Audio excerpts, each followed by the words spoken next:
नमस्कार। BSc chairman Ashish Chauhan जी इस समय हमारे साथ मौजूद हैं। जान लेते हैं कि 2014-15 कैसा जाएगा फाइनेंशियल सेक्टर के लिए और नई सरकार आने के बाद किस तरीके के फाइनेंशियल सेक्टर के अंदर ग्रोथ की उम्मीद की जा सकती है। तो ये जो नई गवर्नमेंट का एक आने का एक मकसद ये भी था कि भाई जो डिसीजन पेंडिंग थे कई सालों से वो अब जाके बिकॉज गवर्नमेंट के पास मैंडेट है और उनका इतनी बहुमति है तो स्वाभाविक है कि they will be able to take faster decision and decision which are in the interest of the nation. उसकी वजह से कई निवेशक जो भारतीय हैं उनको भी लगता है कि अभी अच्छे दिन आने वाले हैं जी। और कई विदेशी निवेशकों को भी लगता है कि भाई जो जिस तरह से हमारी एक उनकी जो एजेंडा भी रहा है, उनका जो मैनिफेस्टो रहा है, वहाँ पर भी ग्रोथ की बात कही गई है। जो हमारे प्रधानमंत्री उन्होंने वो भी कहा है कि भाई growth has a public movement जी। जो गांधी जी ने किया था वो उन्होंने सजेस्ट किया था।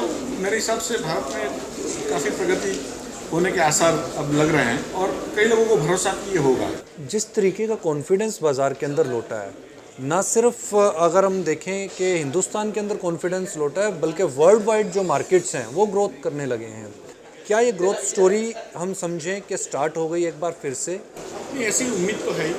और जो कोई भी तंत्र होता है, कोई भी देश होता है, वो कई कारण से आगे बढ़ता है और उसमें जो विश्वव्यापी जो परिबल होते हैं वो भी बहुत ज़रूरी होते हैं। जो नेशनल सिचुएशन होती है वो भी ज़रूरी है। तो जो पहले नेशनल सिचुएशन में हम लोग डिसीजन नहीं ले पा रहे थे कोई कारण से, वो अभी लेने की उम्मीदें हैं। तो इसके वजह से ग्रोथ बढ़ने की बहुत सारी उम्मीदें हैं। एट द सेम टाइम जैसे इशू है रेन का, जो मानसून का जो इशू है अभी थोड़ा डिले हुआ है तो उसके ऊपर भी एक आधार रहेगा। वर्ल्ड वाइड जो इराक में हो रहा है, मानसून में जो ऑयल की परिस्थिति बनी हुई है, तो ऐसे कई आयाम के साथ निवेश होता है। कई आयाम के साथ एक जो कैसे ग्रोथ होगा, ग्रोथ के कितने फैक्टर्स होते हैं, तो ये सब गिने जाते हैं। अगर गवर्नमेंट इन्फ्लेशन को कंट्रोल करने के लिए कुछ हार्ड स्टेप्स लेती है तो क्या उसका इम्पैक्ट, एक नेगेटिव इम्पैक्ट क्या हम मार्केट के अंदर देखेंगे? आपको ग्रोथ के लिए इन्फ्लेशन को कंट्रोल करना ही पड़ेगा और तब जाके देश में आबादी होगी। स्मॉल स्केल इंडस्ट्रीज़ के लिए जो आपने एक कदम उठाया है, इंडेक्स उसका भी आपने इंट्रोड्यूस किया है, उसमें क्या लगता है उसका आगे आने वाले समय के अंदर फ्यूचर क्या रहेगा और कितनी ग्रोथ हम एक्सपेक्ट कर सकते हैं वहाँ पर? SME सेगमेंट जो BSE लगा था, इसको हम अभी हाई ग्रोथ सेगमेंट कहते हैं जी। उसमें करीब अभी 60 कंपनी लिस्टेड है जी। और उनका total market capital around 7,500 crore के करीब पहुँच गया।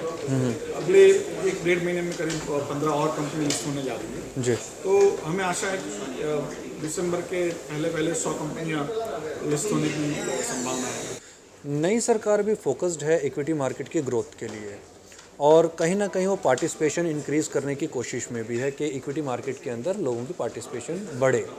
क्या लगता है उसके लिए सरकार टैक्सेस के अंदर कुछ रिलैक्सेशन दे सकती है? हमें यही आशा है, उम्मीद भी है कि अल्टीमेटली जो सिक्योरिटीज ट्रांजैक्शन टैक्स है, ट्रांजैक्शन टैक्स जो बना हुआ है जी, उसकी कितनी आवश्यकता है उसके ऊपर विचार होना चाहिए और वो रखते हैं। जी। जो लास्ट 5-7 सालों में गवर्नमेंट को उससे काफ़ी इनकम होती है, टैक्स बेस बढ़ा हुआ है, जो रखते हैं तो उसको इस तरह से स्ट्रक्चर करना चाहिए, रिस्ट्रक्चर करना चाहिए जिससे जो निवेश की चीज़ें हैं, जैसे स्टॉक मार्केट में डिलीवरी बेस्ड ट्रांजैक्शन होते हैं उसमें आज सबसे ज़्यादा टैक्सेस हैं। जबकि फ्यूचर्स या ऑप्शंस में तो बहुत कम टैक्स लगाया हुआ है सिक्योरिटीज ट्रांजैक्शन टैक्स। तो एक तरह से एक डाइकोटॉमी बनी हुई है कि हम निवेश कराना चाहते हैं पर उसको ज़्यादा टैक्स लगाते हैं और स्पेकुलेशन की चीज़ें फ्यूचर ऑप्शन उसमें कम टैक्सेस हैं। जी। तो कैसे हम अपने STT फ्रेमवर्क को रिस्ट्रक्चर करें जिससे ज़्यादा से ज़्यादा डिलीवरी बेस्ड, इन्वेस्टमेंट बेस्ड। रुपये और डॉलर की इम्पोर्टेंस इन दिनों में इक्विटी मार्केट के लिए काफ़ी बढ़ गई है और उसके अंदर होने वाली वॉलेटिलिटी साफ तौर के ऊपर इक्विटी मार्केट के ऊपर अपना इम्प्रेशन दिखाती है। इस वॉलेटिलिटी को कम कैसे किया जा सकता है और सरकार इसके लिए क्या कदम उठा सकती है? सरकार ने कई कदम उठाए, सरकार कई कदम उठाने जा भी रही है और वॉलेटिलिटी बेसिकली कई कारणों से हुई है। लास्ट आप देखिए 10 साल में almost positive current account deficit से अभी नेगेटिव पे नॉर्मल करंट अकाउंट डेफिसिट इसलिए आए। ऑयल की एक परिस्थिति बनी हुई है, आज लास्ट 2 दिन में वापस ऑयल के भाव ऊपर चले गए हैं। तो ऑयल इंडिया बहुत ज़्यादा इंपोर्ट करती है। तो on a long term how does India evolve a framework which is good for the producers of the oil? लेकिन फिर भी इस समय पर सभी की निगाहें जो हैं बजट के ऊपर हैं और सेंसेक्स के ऊपर लगी हुई हैं कि सेंसेक्स क्या बजट पर 30,000 का आंकड़ा छू पाएगा या नहीं छू पाएगा। जिस स्पीड के साथ ये 18,000 से दौड़ा है और उस स्पीड को ये मेंटेन रख पाएगा या नहीं रख पाएगा बजट तक।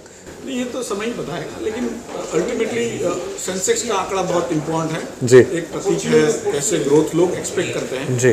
बट जो गवर्नमेंट ने करना है वो गवर्नमेंट ने अपने मुद्दे के हिसाब से करना है, अपने जो मैनिफेस्टो के हिसाब से करना है, अपने समझ के हिसाब से करना है और स्टॉक मार्केट अपना तारण निकालते रहेगा और उसके ऊपर 30,000 का आंकड़ा कब तक एक्सपेक्ट किया जाए?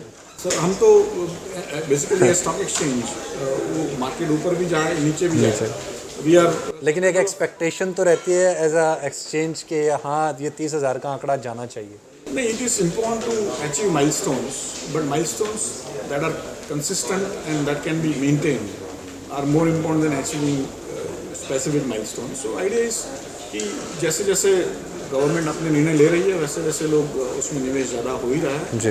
और ज़्यादा होता रहेगा। Government should concentrate on governance और स्टॉक मार्केट अपना काम करता रहेगा।